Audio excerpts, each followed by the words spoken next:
자, 오늘 말씀은 사도행전 11장 19절로 26절이 되겠습니다. 사도행전 11장 19절로 26절까지 다 성경을 찾으시고 교회 오면 제일 먼저 주보를 보고 우리가 성경을 찾아놓으시기 바랍니다. 찬송 또 성경 본문을 찾아놓으시고 함께 시간 걸리지 않도록. 자, 다 찾으셨죠? 우리 찾으셨으면 칠판을 보면서 같이 읽겠습니다. 한 절씩 교독하시겠습니다. 때에 스데바나 일로 일어난 환난을 인하여 흩어진 자들이 베니게와 고브로와 안디오까지 이르러 도를 유대인에게만 전하는데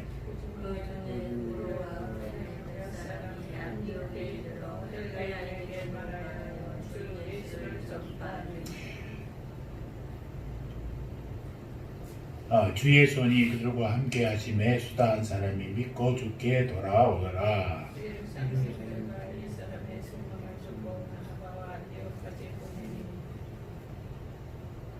저가 이르러 하나님의 은혜를 보고 기뻐하여 모든 사람에게 굳은 마음으로 주께 붙어 있으라 권하니 착한 사람이요 성령과 믿음에 충만한 자라 이에 그 무리가 주께 나가더라.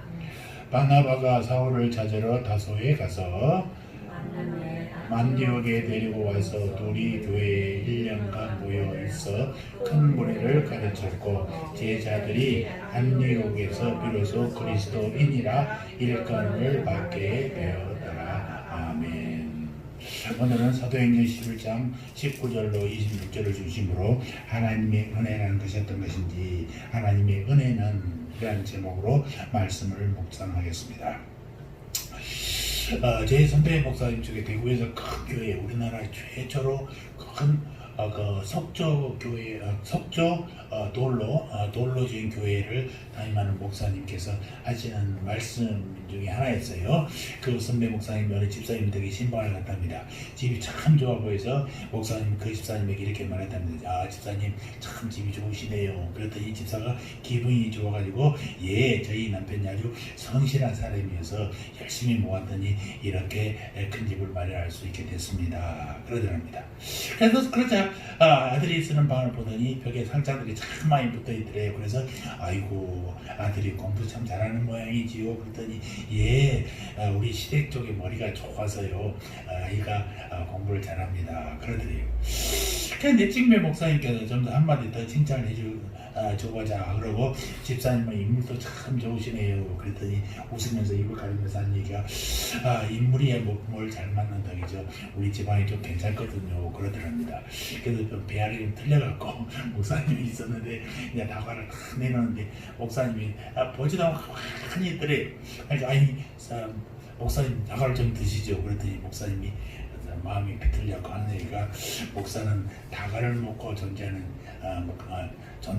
다과를 먹고서는 먹고 사는 존재가 아니라 말씀을 하나님의 은혜를 먹고 사는 존재입니다. 그러면서 한마디 팍 쏘았답니다. 그랬더니 이 목사 그 집사님이 눈치를 채고 뭐 어쩔 줄 모르더래요. 그래서 집사님 제가 다시 한번 여쭙겠습니다. 잘 듣고 대답해 보세요. 그래서 참 집이 좋군요. 그랬더니 그때서야 그 집사님 웃으면서 다 하나님의 은혜였습니다. 아들이 참 공부를 잘합니다. 그랬더니 그것도 하나님의 은혜입니다. 집사님이 인물도 참 좋으시네요. 그랬더니 그것도 하나님의 은혜입니다. 그래서 다 같이 웃으면서 다과를 먹었다는 그런 얘기를 하는 걸 들었습니다. 정말 그렇습니다. 우리 하나님은요 은혜의 하나님이신 거예요. 하나님 아버지께서는 우리에게 은혜를 주시기를 정말 기뻐하시는 겁니다. 우리가 누구건데 몇 번이나 하나님의 계명을 어기고 곁길로 나갔을 때에도 이처럼 줄기차게 은혜의 손길을 거두어 가지지 않는단 말입니까? 우리는 하나님의 은혜로운 성품을 좀 더 깊이 알 필요가 있다는 것입니다. 한번 다 같이 찾아볼까요? 에베소서 2장 8절의 말씀을 한번 찾아보겠습니다. 에베소서 2장 8절. 자, 찾을 수 있는 분들은 찾으셔서 함께 낭독하십시다. 에베소서 2장 8절 다 찾으셨죠? 시작. 너희가 그 은혜를 인하여 믿음으로 말미암아 구원을 얻었나니 이것이 너희에게서 난 것이 아니요 하나님의 선물이라. 아멘. 성경은 하나님의 말씀이죠. 성경 속에는요, 은혜로운 주님의 모습이 여러 사람들에게서나 또 여러 가지 사건 속에서 분명히 나타나 있다는 거예요. 은혜는 우리 주님의 이름 중에 하나라고 할 수도 있어요. 그러므로 우리 성도들의 신앙생활에 있어서 은혜 받는 것은 매우 중요한 것입니다. 은혜는 성도의 영적 삶의 자양분 역할을 한다라는 것이에요. 그러므로 성도의 신앙생활에 있어서 은혜 받는 것은 정말로 매우 중요합니다. 은혜는 성도의 영적 삶의 자양분 역할을 해요. 그래서 은혜 받아야 믿음이 일어나고 믿음이 굳건해야 영적 전투에서 넘어지지 않고 승리할 수 있기 때문인 것입니다. 오늘 말씀은 하나님의 은혜에 관한 말씀입니다. 본문의 장소는 예루살렘에서 450km 떨어진 안디옥입니다. 지도를 보시면 좀 빨갛게 접힌 바닷가가 아니라 이 안쪽이에요. 안쪽에. 그 다음에 여기서 450km 뛰는 안디옥. 아람, 수리아 지역의 안디옥이죠. 이 안에 있는 것도 BCD 안디옥도 있습니다만 수리아, 그러니까 아람 나라의 안디옥인 것입니다.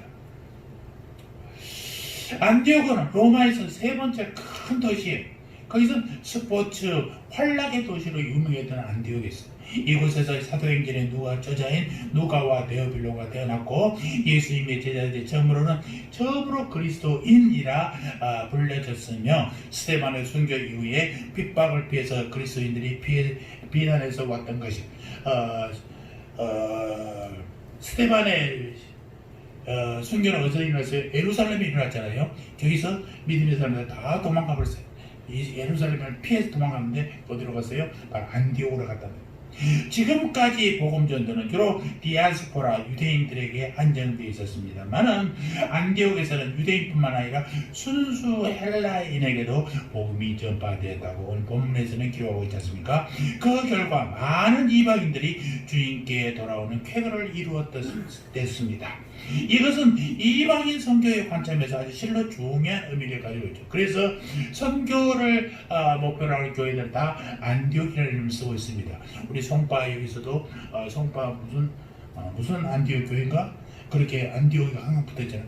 안디옥 이방 전도의 거점이 안디옥이기 때문에 안디옥 교회라는 이름을 쓰고 있어요. 예루살렘에서 이 소식을 들었어요. 22절 보니까 예루살렘 교회가 이 사람들의 소문을 듣고 바나바를 안디옥까지 보내니, 원문은 이 듣고에 해당하는 동사가 초두에 나와요. 이것은 뭐냐? 예루살렘 교회 성도들이 안디옥 교회가 이방인들의 선교에 대한 관심을 가지고 들은 사실 자체를 강조해요. 당시 예루살렘 교회는 어떤 거예요? 비록 어려운 가운데 있었지만 여전히 교회의 어머니 교회, 모교회로의 역할을 담당하고 있었어요. 교회는 바나바를 안디옥으로 파송해서 새로 생긴 안디옥 교회를 돌보도록 했다라는 것입니다. 예루살렘 교회가 바나바를 파송한 것은 개종한 자들에 대한 관심과 염려, 그리고 그들을 격려하는 일의 중요성을 고려한 결정이었습니다. 그리고 23절에 뭐라고 합니까? 저가 이르러 하나님의 은혜를 보고 기뻐하여 모든 사람에게 굳은 마음으로 주께 붙어 있으라 권하니, 주께 붙어 있으라 권했던 하나님의 은혜는요 너무나 크고 광대해서 아무리 연구해도 다 알 수가 없어요. 본문을 통해 하나님의 은혜의 몇 가지 모습들을 상고하는 시간을 갖도록 하겠습니다. 하나님의 은혜는요, 은혜 받은 사람에게만 보인다는 사실을 먼저 말씀드릴 수 있습니다. 23절 앞부분을 한번 읽어볼까요? 시작. 저가 이르러 하나님의 은혜를 보고 기뻐하여. 아멘. 안디옥에 파송된 바나바는 그곳의 성도들에게서 하나님의 은혜가 나타나는 것을 보았다라는 것입니다. 24절의 표현대로 착한 사람이요 성령과 믿음이 충만한 자였던 바나바의 눈에는 안디옥 성도들의 모습에서 하나님의 은혜의 증거들이 뚜렷이 보였다라는 것입니다. 여기 바나바가 보았던 하나님의 은혜라면 성도들을 위해 임한 하나님의 은혜의 영향과 효과를 의미함이 분명한 거죠. 사랑하는 성도 여러분, 하나님의 은혜는요, 그 은혜가 사람의 영혼에 만들어 내는 놀라운 변화를 통하여 보여지게 된다라는 것입니다. 우리 집의 성도들 중 하나님의 은혜 받기 전의 모습과 받은 후의 모습을 비교해 보시기 바랍니다. 은혜 받은 사람이 일어나는 여러 가지 현상은 참으로 놀라운 거잖아요. 그전에는 걱정이 예수를 믿는다 해도 걱정이 많았어요. 얼굴에 웃음이 없어요. 새까맸어요. 그런데 성령님 만나고 은혜를 받고 나니까 하나님의 은혜를 알고 나니까 얼굴이 밝아져. 여러분 사랑을 하면 예뻐져요. 그 꽃집에 아가씨라는 노래 있잖아요. 사랑하면 예뻐질 수가. 새 얼굴이 막 못생긴 얼굴이 예뻐지는 게 아니에요. 그 우중충한 얼굴은 밝아지는 거예요. 생기가 도는 거예요. 여러분 예수를 만나고 하나님의 은혜를 만나면요 어두웠던 얼굴이 밝아지고 웃음이 많아집니다. 저도 이렇게 사진을 쭉 보면요 예전에는 목사가 되기 전까지 그 예수를 믿었어도 말이죠 항상 그늘만 표현을 지었어요. 사진 찍으면 탁 이러고 있었어요. 그리고 나만 미소가 훨씬 적었어요. 근데 목사가 되고 나서는 훨씬 미소가 많아. 웃으니까 내가 기분이 좋더라고요. 여러분도 많이 웃으시기 바랍니다. 그러니까 목사 되기 전까지 믿음이 형편없다는 게 아니라 목사 되고 나서 내가 웃으려고 의도적으로 많이 시도했어요. 그러다 보니까 밝아지더라고. 여러분도 밝은 모습이 되시기 바랍니다. 교회에서 경건해야 된다고 이렇게 다 목에 힘잡고 있는 건 좋지 않아요. 밝으셔야 돼요. 이렇게 여러 가지 변화가 나타나는 우리들의 모습 속에서 이런 변화는 어둠에서의 빛으로의 변화 아닙니까? 증오와 불화의 터널을 빠져나와서 사랑과 화목의 광정으로 나오는 것이죠. 죄책과 죄의 오염에서 거룩과 정결함으로 나오는 것이고 그리고 불신과 교만으로부터 확신과 겸손으로 완전히 환골탈태하는 변화가 이런 변화인 것입니다. 하나님의 은혜가 임하면 사탄의 모습을 닮았던 자가 하나님의 형상으로 점차 변해진다는 것입니다. 죄로 가득한 사람으로부터 경건한 사람으로 변해져요. 정결한 사람으로 변해진단 말입니다. 이것은 성령의 부으심과 임재 없이는 절대로 볼 수 없는 현상들이에요. 이런 엄청난 변화의 삶이 영적으로 깨어있는 사람의 눈에 보이지 않을 수가 없어요. 여러분 하나님의 은혜는요 의뢰받은 사람의 육체 위에 미치는 경건한 영향력을 통해서도 분명히 보여지게 되는 것입니다. 우리의 육체와 영혼은 밀접하게 연결되어 있어요. 육체는 영혼을 위한 행동 수단이에요. 우리가 하나님의 은혜로 구속받은 것은 육체와 영혼 모두에게 해당되는 것입니다. 사티어라는 그 심리학자는요 우리가 어떤 마음을 갖고 있느냐에 따라서 우리의 몸의 질병도 나타난다 라고 네 가지로 크게 했어요. 신경질 많은 사람들은요 소화기에 안 좋을 수밖에 없어요. 그런 식으로 영과의 부분이 항상 연결되어 있는 것이 따로 떨어져 있는 게 아니에요. 그러니까 우리가 하나님의 은혜로 구속받은 것은 육체와 영혼 모두란 말입니다. 하나님은 둘 다 필요로 하신 거 있죠. 하나님에는 육체와 영혼 위에 함께 부어지는 거예요. 우리의 온몸의 지체는 주님의 은혜로 인해서 주님께 영광 드릴 도구로 사용되어지는 것입니다. 우리의 눈은 주님의 사역을 찾고 주님의 말씀을 숙독하지 않습니까?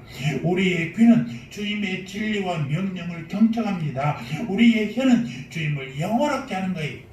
우리의 발은 주님의 법도를 따라 삶을 살아가는 행동의 도구가 되는 거 아니겠습니까? 그리고 우리의 손은 선행을 위해서 아낌없이 수고를 하는 것입니다. 은혜 받는 성도는요 그의 몸을 거룩한 산 제사로 드리게 돼요. 로마서 12장 1절 보니까 그러므로 형제들아 내가 하나님의 모든 자비하심으로 너희를 권하노니 너희 몸을 하나님이 기뻐하시는 거룩한 산 제사로 드리라. 이는 너희의 드릴 영적 예배니라. 은혜 받은 성도는요 자신의 몸이 성전임을 알고 더욱 거룩한 몸을 유지하게 되는 것입니다. 고린도전서 3장 16절도 한번 찾아볼까요? 고린도전서 3장 16절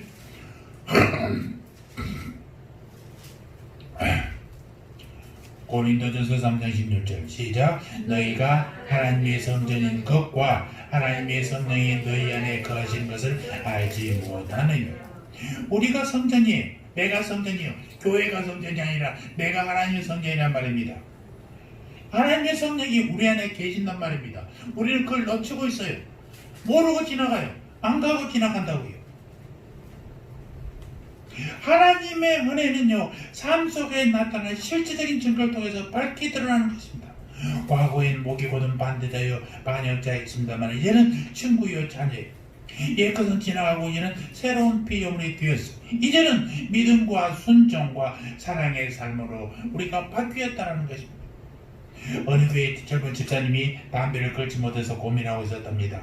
그래서 명석이 나도 집사인데 담배도 끊지 못한 제 이렇게 있어야 체면이 서지 않는다 생각할 때 고심하다가 얘를 휴가를 통해서 내가 보따리에서 기도원에 가서 성령 받아서 담배를 끊겠다라고 들어갔어요. 자기 생각엔 기도원에 들어가 담배하고 기도해서 담배를 끊을 작정했죠. 그런데 하루가 가고 이틀이 가도 남들 다 받았다고 좋아하는 방언도 못 받고 담배는 여전히 피우고 싶어서 숲속 깊은 곳으로 숨어 들어가서 담배를 피우고 했답니다. 피우긴 하면서도 자신의 모습이 그토록 자랑할 수 없대. 이거 하나도 못 걷고 이렇게 있어야 될까라고 했어요.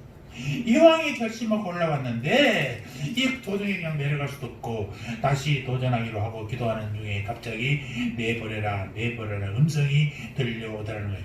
깜짝 놀라서 무엇을 내버리라는 걸까 하고 집에 주머니를 뒤져보니까 바지 주머니에서 담배와 라이터가 나오더란 것입니다.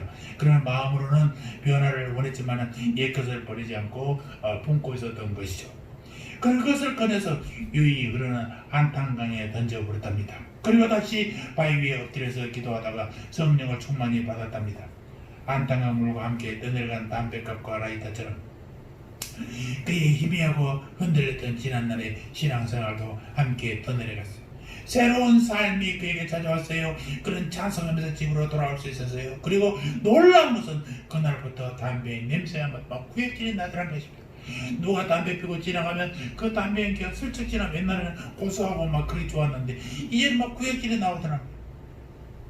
여러분, 은혜 받은 자는요, 성질과 말과 행동이 완전히 새롭게 변한단 말입니다. 주위에서 이 사람의 변화된 모습을 보고 모두 하나님의 능력을 신뢰하지 않을 수 없었다는 이야기예요. 여러분은 얼마나 변했습니까? 여러분이 믿지 않았을 때의 모습과 여러분이 지금 믿었을 때의 모습을 보면서 예전에 사귀던 사람들이 너 참 예수 믿어 참 사람 많이 됐다 라고 농담하는 걸 들어보셨습니까? 이런 얘기 들어보셔야 된다. 하나님의 사람 바나바는요, 안디옥과 교회의 성도들에게서 이런 은혜의 증거들을 분명히 보았습니다. 성도 여러분에게도 이런 은혜의 증거들이 현저히 드러나게 되기를 주님의 이름으로 축원합니다. 아멘. 두 번째, 하나님의 은혜는 성도에게 특별한 기쁨의 원천이 된다는 사실입니다. 우리 23절 앞부분을 다시 한번 읽어볼까요? 저가 이르러 하나님의 은혜를 보고 기뻐하여. 안디옥에 도착한 바나바는요, 그곳의 성도들에게서 보여지는 하나님의 은혜의 증거들을 보고 기뻐했습니다. 하나님의 은혜는 은혜 생활하고 있는 성도들에게 특별한 기쁨의 원천이 된다는 사실입니다. 성령과 믿음이 충만한 바나바라고 기록했잖아요. 이 바나바가 복음이 확산된 것을 듣고 안디옥을 방문했고 안디옥 성도들의 모임과 삶 속에 넘치는 하나님의 은혜의 증거들을 보고 얼마나 기뻐했겠냐라는 것입니다. 바나바의 기대는 충족되었습니다. 그러나 안디옥 성도들이 기쁨의 교제 안에 참여하고 있었다는 것입니다. 우리가 하나님과 바른 관계를 맺고 있을 때 우리는 다른 사람들 위에만은 하나님의 은혜, 하나님의 축복 이런 모습을 보고 기뻐하게 된다라는 것입니다. 하나님의 은혜는 은혜 생활하고 있는 성도들에게 특별한 기쁨의 원천이 된다라는 것입니다. 여러분, 바나바는요, 안디옥의 그리스도인들로 인해서 기뻐했습니다. 우리는 우리들의 지인들이, 우리의 이웃들이 하나님의 은혜의 수혜자, 쉬운 말, 하나님의 은혜의 수혜자가 뭔 말이에요? 하나님을 받아들인 사람, 믿음으로 예수 믿는 자가 된 자, 이런 사람들을 보게 되는 것보다 더 큰 바람이 있겠어요? 없지요. 내가 전도한 사람이, 내 가족들이, 내 이웃들이 전도했는데 막 변했어. 와, 믿음이 막 좋아. 얼마나 기뻐. 이보다 더 기쁜 게 어디 있겠냐 말입니다. 굶주린 사람이 배부르게 먹는 것을 보는 기쁨이 있고 노예가 자유함을 받는 것을 보는 즐거움도 있어요. 그런데 하나님의 은혜는 이런 것들보다 훨씬 더 크고 놀라운 일을 사람들의 영혼에서 역사하신다라는 것입니다. 죄에서 거룩으로, 위험에서 안전으로, 사망에서 생명으로, 그리고 지옥에서 천국으로 우리의 영혼을 옮깁니다. 성도가 영원히 멸망당할 죄인이 불못의 형벌로부터 건집받는 것을 보는 기쁨은 경험한 사람 외에는 알 수가 없어요. 여러분, 바나바는 안디옥 교회로 인해서 기뻐했다는 것입니다. 마찬가지로 헌신적이고 신실한 그리스도인이라면 누구나 시온의 번영을 기도하며 기뻐합니다. 예배의 자리, 교회의 모임, 새로운 영혼들이 주를 위해 찾아오는 모습을 우리의 마음을 얼마나 설레게 합니까? 일꾼들이 수없이 일어나고 교회 사역의 영역이 세상을 향하여 확장되는 것을 보는 것은 성도의 제일의 기쁨이고 목회자의 기쁨인 것입니다. 바나바는 예수님을 인하여 기뻐했어요. 예수님을 진실로 사랑하는 자는 주님의 몸과 건강하게 자라는 모습을 보고 기뻐하지 않을 수가 없는 것입니다. 고린도후서 5장 14절에 뭐라고 합니까? 그리스도 사랑이 우리를 강권하시는도다 라고 했습니다. 하나님을 만나고 싶어하는 한 어린 소년이 있었어요. 소년은 초콜릿 음료수를 배낭에 챙겨들고 여행길을 나섰습니다. 한참을 걸 때 소년이 길에서 할머니 한 분을 만났어요. 할머니는 지치고 배가 고파 보였습니다. 그래서 초콜릿을 꺼내서 할머니께 드렸어요. 할머니는 고맙게 받아드시고 소년에게 웃음을 지어 보이셨습니다. 할머니의 그 모습이 너무나 아름답기에 이번에 음료수를 더 건네드렸어요. 할머니가 또다시 웃어 보이셨어요. 할머니의 소녀는 가끔씩 서로를 바라볼 뿐 다른 말은 한마디도 안 했어요. 어느 날 날이 어두워지자 소녀는 피곤함을 느꼈습니다. 그래서 자리에 일어났습니다. 몇 걸음 걸어가다가 말고 쓰러져 버렸어요.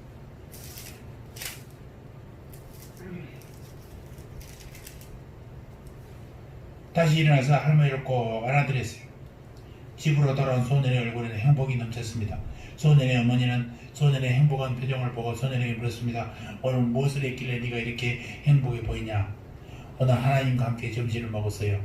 엄마도 아세요? 하나님은 내가 여태껏 본 중에서 가장 아름다운 미소를 가지고 계셨어요. 소년이 이렇게 했어요. 할머니는 집에 갔더니 할머니의 얼굴에 평화로운 모습을 보고 할머니 아들이 놀라서 아니 어머니 오늘 무슨 일이 이렇게 행복해 보여요? 할머니가 대답했어요. 오늘 공원에서 하나님과 함께 초콜릿을 먹었단다. 너도 아니? 그거는 내가 생각